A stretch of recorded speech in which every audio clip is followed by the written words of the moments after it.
Alors aujourd'hui, nous allons nous entretenir avec Montse Daban, membre du secrétariat national de l'ANC, qui est la principale organisation indépendantiste de la société civile en Catalogne. Montse Daban, bonjour. Bonjour à tout le monde, merci. Merci Alors on vous pour l'appel. remercie. Merci, on vous remercie infiniment de prendre le temps d'être avec nous aujourd'hui pour nous parler de ce qui se passe chez vous. On a appris la semaine dernière que Carme Forcadell, la présidente du Parlement catalan, a été traduite en justice par le tribunal constitutionnel espagnol pour avoir autorisé un débat démocratique sur l'indépendance de la Catalogne. Pourquoi le tribunal constitutionnel s'en prend-il à Carme Forcadell? Oui, vraiment, c'est la judicialisation de la politique, ce qui nous arrive chez nous, c'est que le tribunal constitutionnel agit, disons, comme réaction à ce que le gouvernement de l'Espagne appelle déjà l'opération Catalogne. C'est toutes les voies pour arrêter l'indépendantisme chez nous. Alors, ils utilisent le court. Et ça, c'est ce qui est arrivé. Il y avait un débat qui était conséquence d'une commission d'études du Parlement. Et alors, le débat était sur les conclusions. Et alors, c'est vrai qu'il y avait la prohibition d'abord de tribunal que disait que c'était pas, du point de vue de la Constitution espagnole, c'était pas légal. Mais en tout cas, dans le Parlement, on a bien entendu qu'il y a la liberté d'expression, c'est ça qui s'est arrivé. La raison du gouvernement espagnol pour faire comme ça, c'est clairement parce qu'il se voit capable de lutter du point de vue judiciaire, mais pas politique, parce que le débat politique est perdu de son côté. Mm-hmm. Et quelle est la réaction du public en Catalogne? Est-ce que l'Espagne gagne des appuis en tentant d'amener le conflit devant les tribunaux? La réaction des gens sur la rue, ils sont tout le monde sortis. Bon, il y a pas mal, il y a une majorité d'indépendantistes selon ce qu'on a sorti des dernières élections. Il y a une majorité indépendantiste au Parlement catalan et une majorité indépendantiste sur les rues. Et les gens sont sortis pour appuyer vraiment, pour donner son support à Carme Forcadell, mais aussi les institutions. Il y avait presque 800 maires qui sont sortis avec ces habits, ces signes de la mairie pour l'appuyer aussi. Et aussi, même des partis politiques qui ne sont pas forcément indépendantistes, mais qui sont démocratiques, qui voient que le débat politique ne peut pas s'arrêter, et encore moins dans une chambre qui a été créée pour le débat politique, comme c'est un parlement. Donc, la réaction était d'absolu support, mais aussi internationalement. Et là, le gouvernement espagnol ne va pas avoir des supports. En fait, beaucoup de parlements européens, et même cette conversation qu'on a maintenant, c'est une montre de support, et que le gouvernement espagnol n'est pas en train de l'avoir, parce que le débat sur la démocratie fait vraiment se situer, se positionner tous les démocrates du monde. C'est vraiment intéressant. Bon, ma prochaine question est en deux volets. Tout d'abord, dans combien de temps est-ce que le jugement doit être rendu? Et si jamais Carme Forcadell était reconnu coupable d'avoir désobéi à la Cour espagnole, qu'est-ce qui va se passer? Ok, le temps, c'est difficile à dire parce qu'il y a des différents calendriers qui sont en même temps que c'est overlapping. Ça veut dire, par exemple, le calendrier politique chez nous, si on a l'horizon d'un référendum pour le septembre 2017 ou même avant, on ne sait jamais parce que ça va être un début de l'année très, très vigoureux du point de vue politique.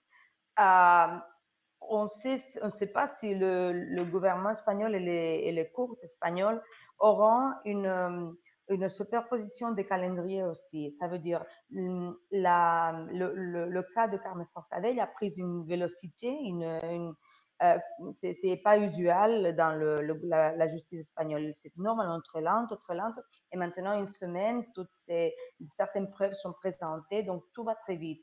Apparemment, ils veulent faire très vite, dans 2 mois ou quelque chose comme ça. Ce ne serait pas très intelligent de le faire juste avant le référendum parce que alors l'indépendantisme serait renforcé. Donc, je crois qu'avant le printemps, il y aura quelque chose à propos de ce cas-là.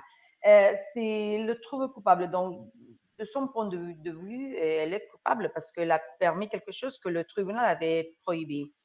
et avait interdit, pardon.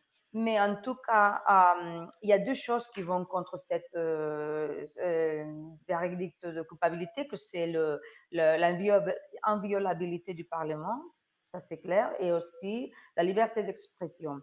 Mais c'est clair, Carmen Forcadell, elle attend qu'elle ira au judice oral. Donc, s'il le trouve coupable, la question c'est l'inhabilitation. Ici, on ne contemple pas la possibilité d'arrêter l'activité parlementaire catalane. Et Carme Forcadell a dit que si ils essaient d'inhabilité, elle va continuer sa tâche, sa occupation, son charge sans change. Donc, ici, et si ça arrive, vraiment, les gens vont réagir parce que c'est une attaque très claire contre un parlement, veut dire l'attaque très claire contre un peuple. Et ça, c'est pas, on peut pas ne pas réagir devant ça. C'est clair, c'est clair. Et qu'est-ce que les Québécoises et les Québécois peuvent faire pour soutenir les Catalans à ce moment-ci de vos démarches pour l'indépendance?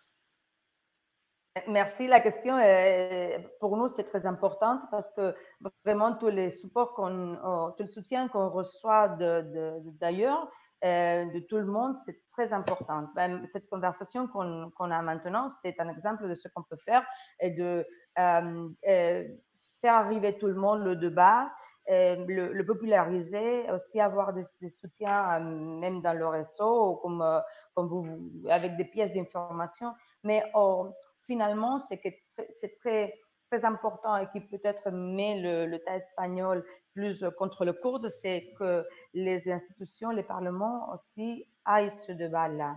Et alors, si vous arrivez à faire, comme par exemple, ça arrivait aussi dans de certains parlements européens, d'avoir une interpellation, une motion, une question posée au Parlement. Aussi, il y a des membres du gouvernement qui ont demandé, par exemple, au chef d'État, par exemple, le ministre d'Affaires extérieures danois qui a demandé au ministre et au son président aussi, c'est-à-dire différentes manifestations, des questions dirigées pour avoir une réponse claire. Si ce qu'on voit maintenant, c'est vraiment un dialogue, comme ça a été dit de l'Espagne, si c'est démocratique ou si c'est vraiment quelque chose que l'Union européenne peut avoir dans son sein, parce que c'est pas les valeurs de l'Union européenne, c'est qu'on voit ce jour-ci à la Catalogne. Ouais. J'aimerais effectivement, je serais très curieux de voir ce que le gouvernement canadien pense de ce qui se passe et j'aimerais qu'il se positionne par rapport à l'action de l'Espagne en ce moment. On va demander à nos collègues du Bloc québécois de se charger de ça dès le retour des fêtes. Merci beaucoup, Montse Daban, d'avoir pris le temps de nous renseigner. C'est vraiment très apprécié. Et s'il y a quoi que ce soit qu'on peut faire, eh bien, faites-nous signe, puis on va être là. Si je suis à l'Assemblée à votre disposition pour tout ce qui vous arrive de questions et de commentaires. Merci beaucoup. Merci. À la prochaine. Merci. À la prochaine.